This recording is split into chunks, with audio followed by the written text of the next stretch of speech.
النهاردة هنعمل وصفة جديدة من وصفات البتنجان.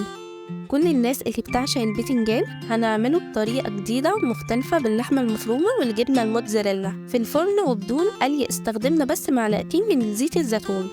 وصفة طعمها جميل جدا كأنك بتاكلي بيتزا بالظبط، وكمان الأطفال اللي مش بتحب البتنجان هيحبوها جدا.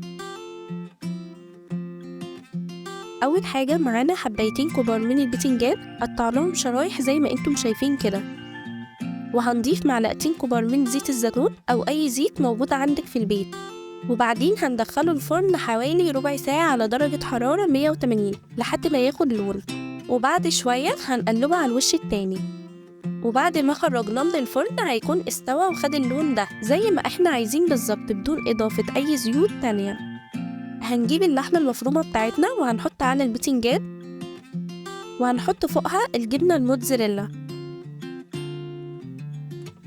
وبعدين هنحط طبقة تانية من البتنجان ونحط على الوش اللحمة المفرومة والجبنة الموتزاريلا.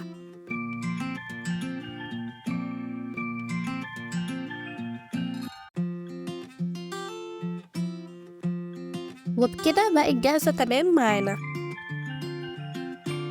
وبعدين هندخلها الفرن تاني لحد بس ما الجبنة تسيح معانا، وهنخرجها بعد ما تكون الجبنة ساحت وبقت كلها قطعة واحدة كده. بجد طعمها حلو جدا. الجبنة الموتزاريلا مع اللحمة المفرومة خدت البتنجان في حتة تانية خالص.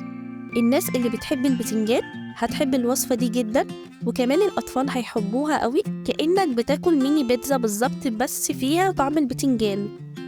جربوا الوصفة دي وقولولي رأيكم فيها، وما تنسوش تعملوا لايك وشير واشتركوا في القناة وفي صفحتنا على الفيسبوك.